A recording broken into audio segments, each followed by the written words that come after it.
Furthermore, scientists find no need to introduce God or the supernatural in any form into any of their explanatory theories.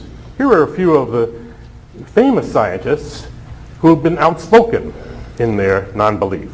Charles Darwin, Albert Einstein, Stephen Hawking, Richard Feynman, Stephen Jay Gould, Francis Crick, the co-discoverer of the structure of DNA, Steven Weinberg, perhaps the world's greatest living theoretical physicist, and the incomparable Carl Sagan. Now let me add that none of these scientists would not believe if they were presented with sufficient evidence. Now, a God with the attributes I've listed implies phenomena that should have been easily observed by now. For example, let's consider three actions: revelation, prayers, and miracles. Let's begin with revelation. Most people believe in a God who has a substantial and detectable role in the universe and in human affairs. One common characteristic attributed to this God is that he communicates with humans and provides them with verifiable new knowledge. The theistic religions have traditionally taught that God speaks to humanity. Their scriptures are widely assumed to be the Word of God, and he is believed to have revealed knowledge to religious leaders in the past that they would not otherwise have known. Many people believe that God still does this today, speaking even to average persons. Now, surprisingly, these claims are easily verifiable if they're true. All we have to do is find some fact supposedly gained by divine revelation that was unknown at the time of the revelation, and then confirm this fact at a later time. For example, suppose the Bible had predicted that men would walk on the moon in 2,000 years. Then we would have a rational basis to take seriously what else is written in the Bible. Unfortunately, we do not. No revelation of previously unknown knowledge has ever been empirically validated. The scriptures contain nothing that could not have been known to or imagined by the ancients who wrote them. The Bible reads exactly as we would expect it to read based on existing knowledge at the time it was composed. Furthermore, there are many examples of the failure to confirm biblical revelations. Consider the failed prophecy of the second coming. In Matthew 24:30, Jesus says they will see the Son of Man coming on the clouds of the sky with power and great glory. And a few verses later, he says, I will tell you the truth, this generation will certainly not pass away until all these things have happened. Well, we're still waiting. It was supposed to happen 2,000 years ago. It's time to give up and move on.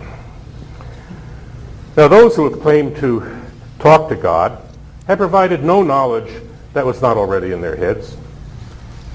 Many people have claimed religious experiences in which they felt the presence of God, but they never returned from these experiences with any exceptional knowledge that could easily verify their claim.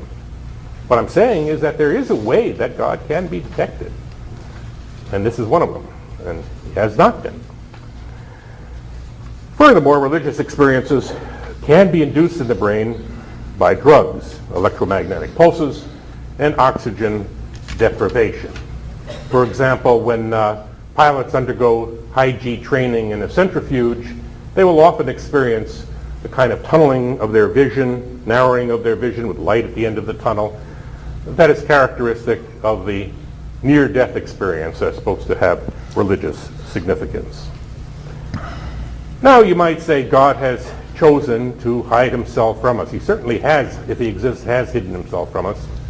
However, St. Paul makes it very clear that even though God is invisible, his nature and deity have been clearly perceived in the things that have been made. In other words, God may be invisible, but his actions are visible. Theists might respond that God's actions are obvious to those who wish to see them. Well, I would love to see them, but they're not obvious to me or to the millions of other non-believers in the world. Another commonly believed attribute of God is that he listens to entreaties from humans to change the natural course of events. He can be expected to grant a sufficient number of these requests so that the results should be observable. Otherwise, what's the point of praying? Now, many people will testify that they've had their prayers answered. But personal testimony is insufficient since it doesn't rule out other more mundane, simpler, natural explanations. For example, if someone someone is ill and then recovers after praying, it could be that the prayers had nothing to do with it. After all, the body, sometimes with medical help, does a pretty good job of healing itself. In fact, it works every time, except once, the last time.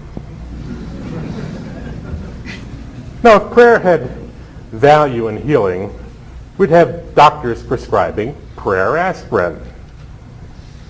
Say 3 Our Fathers and 4 Hail Marys and call me in the morning. Now, convincing evidence for a God who answers prayers can, in principle, be scientifically demonstrated. It's not impossible, with high probability if it really exists. Well-designed experiments on intercessory prayer should turn up solid, statistically significant results on the success of prayer in healing. In fact, some studies claiming positive effects of prayer have been published in refereed medical journals, the great media hoopla. However, you can't rely on media reports, but need to look at the actual published papers. Applying the same criteria that are used in conventional science when testing extraordinary claims, you'll find that none of the reported effects are significant. Furthermore, most of the experiments are severely flawed, and none of the claimed positive effects have ever been successfully replicated. Perhaps the best study was done by the Mayo Clinic a few years ago. They studied some 800 patients over a period of half a year. Patients were divided up into, they were coronary patients, they're divided up into 2 groups, some prayed for and some not prayed for, and the results were no significant effect that would suggest that prayer had any good whatsoever. So let me summarize. Number 1, the traditional attributes of God are self-contradictory, so such a God cannot exist. 2, the traditional attributes of God are incompatible with objective facts about the world, so such a God cannot exist. Natural explanations are superior to supernatural explanations. No basis exists for anything supernatural. 4, the traditional attributes of God imply actions that should be objectively observed, but they're not.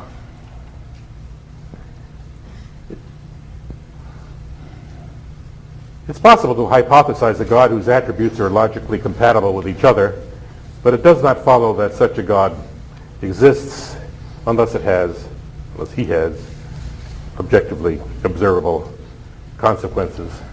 And as I said, no consequences have been observed. So if God exists, where is he? Thank you.